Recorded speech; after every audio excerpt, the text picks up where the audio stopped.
Good morning, student.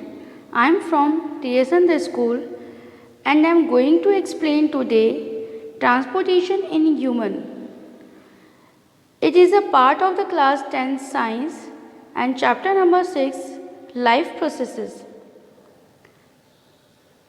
Firstly, in the first slide we are seeing here a diagram of human heart.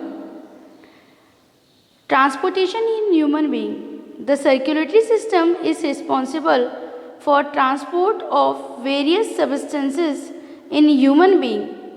It is composed of the heart, atrium, veins and blood capillaries. Blood plays the role of the carrier of substance. In this topic हम study करेंगे बेटे कि किस तरीके से हमारी body में heart work करता है, किस तरीके से ये ब्लड को पंप करता है, इसके कितने चैम्बर्स होते हैं, उन चैम्बर्स का क्या वर्क होता है।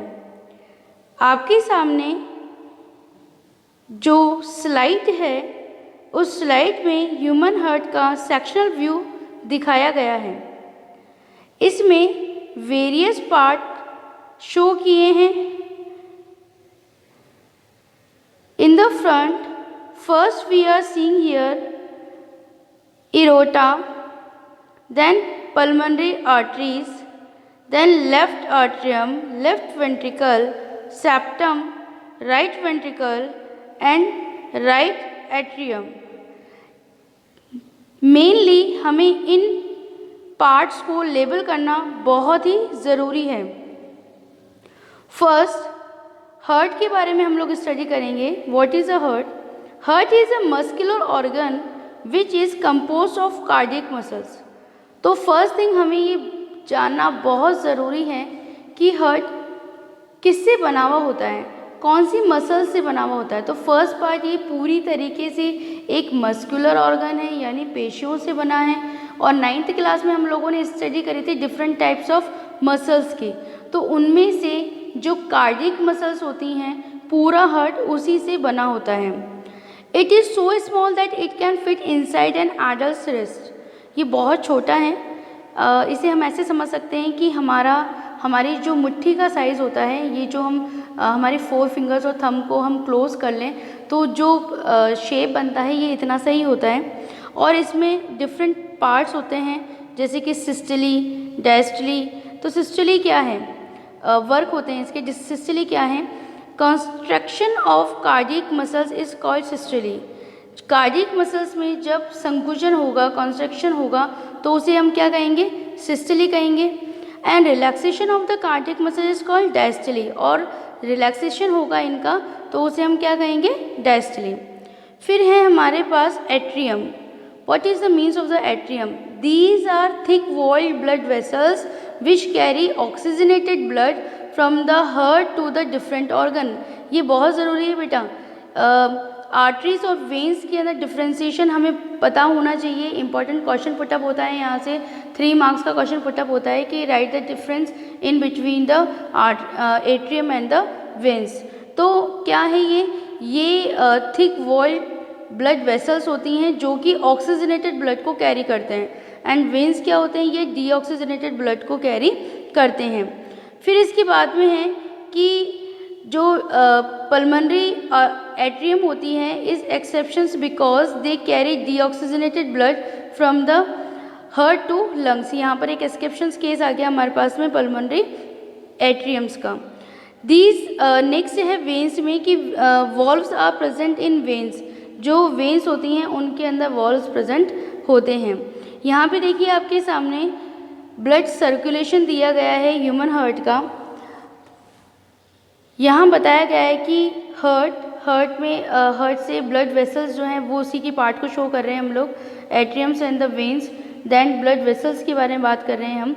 और यहाँ बताया गया है कि डीऑक्सीजनेटेड ब्लड जो है वो वेंस के थ्रू राइट एट्रियम्स में जा रहा है। देन कॉन्ट्रैक्ट्स हो रहे हैं वहाँ पे, उसके बाद राइट वेंट्रिकल में जा रहा है, वहाँ पे रिलैक्सेशन हो रहा है, देन अगेन कंट्रैक्शन हो रहा है, फिर लंग्स में जा रहा है। तो इस तरीके से ब्लड का पूरा सर्कुलेशन हमने यहाँ पर शो किया है। यदि हम इसे और अच्छी तरीके से स्टडी करें तो now see here I am showing a figure here and see यहाँ पे फर्स्टली हम देखेंगे ये जो मैंने ये बॉक्स शेप बनाया है, एक्चुअल में मैं इसके थ्रू हर्ट को शो कर रही हूँ। आप इस तरीके से भी इसे शो कर सकते हैं, ठीक है। इसके बाद में इसे मैंने 2 पार्ट्स में डिवाइड करा है बाय दिस लाइन। तो ये कौन सा पार्ट हो गया हमारा सेप्टम। इसके बाद में मैंने इसे 4 चैम्बर्स में डिवाइड किया है। ये देखिए इस तरीके से, यहाँ से यूँ ड्रॉ करा है इधर और यहाँ से इस तरीके से।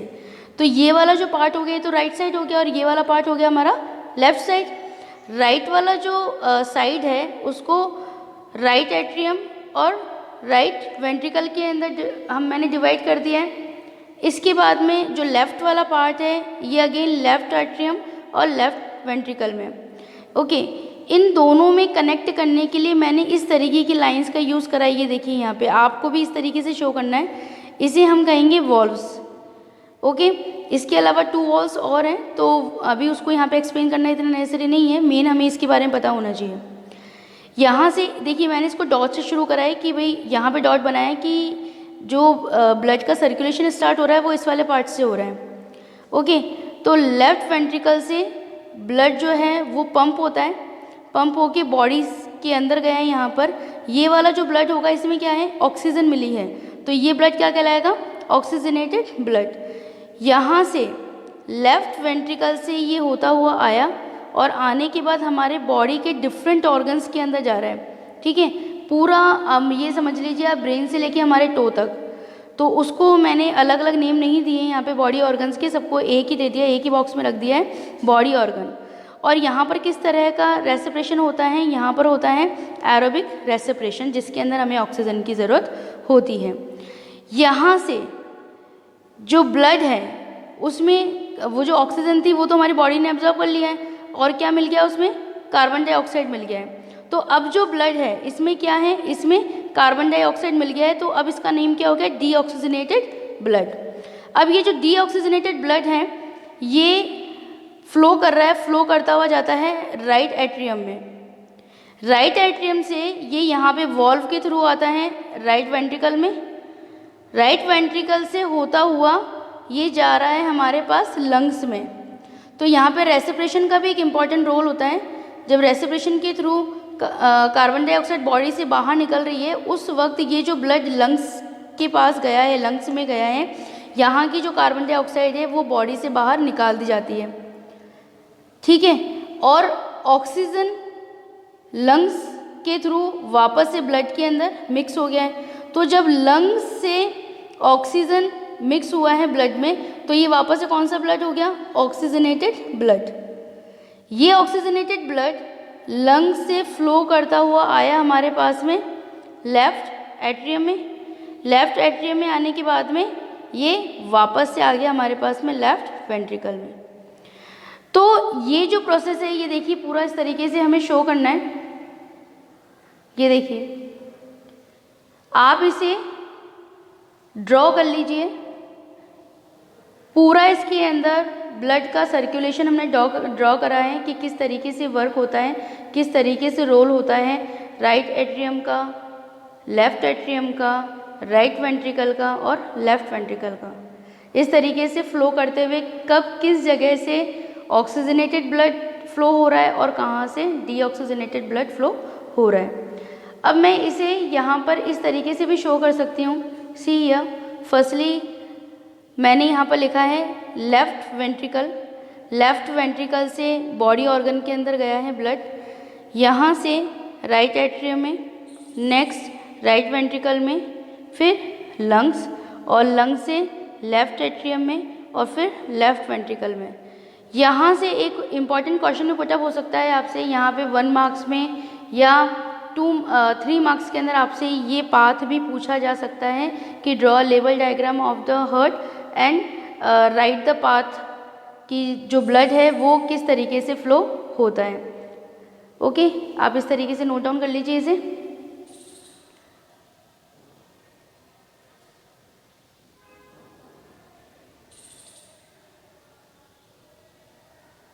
ओके गाइस, आई होप आपको ये बात बहुत अच्छी तरीके से समझ में आया होगा।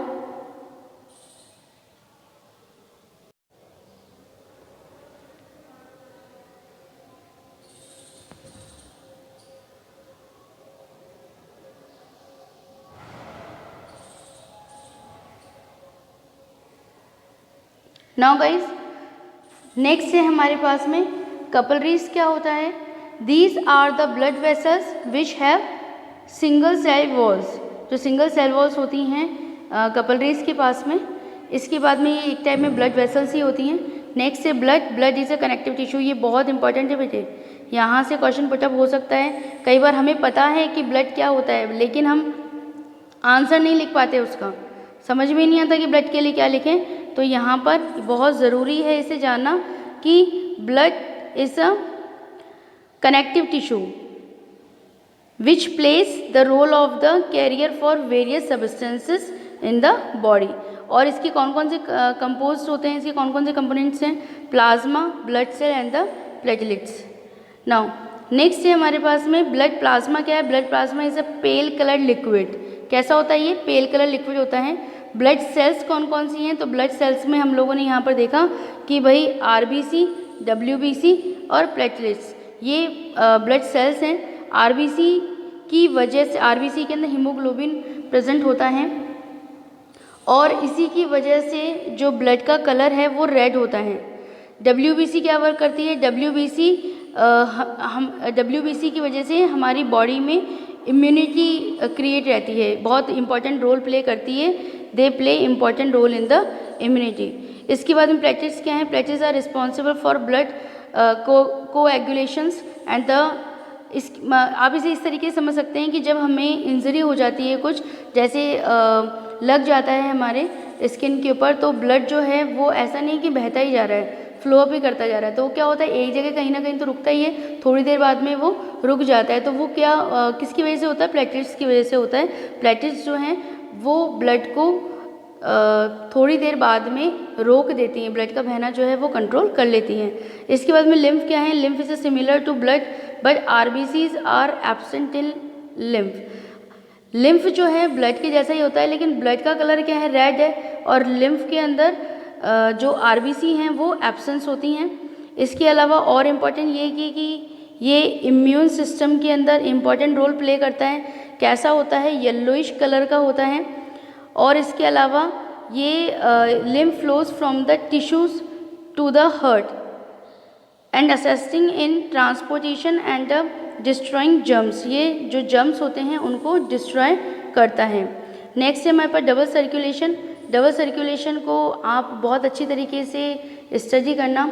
यहाँ पे पीछे की तरफ मैंने इसका डायग्राम दिया हुआ है। एटलीस्ट इतनी लेबलिंग तो आपके इस पोर्शन में होनी ही चाहिए, ठीक है। फर्स्टली पहले हम लोग डायग्राम की स्टडी कर लेते हैं। यहाँ पे वेन्स दिया है लंग्स में, इसके बाद में aorta to body, then vena cava और पल्मोनरी आर्टरीज टू लंग्स।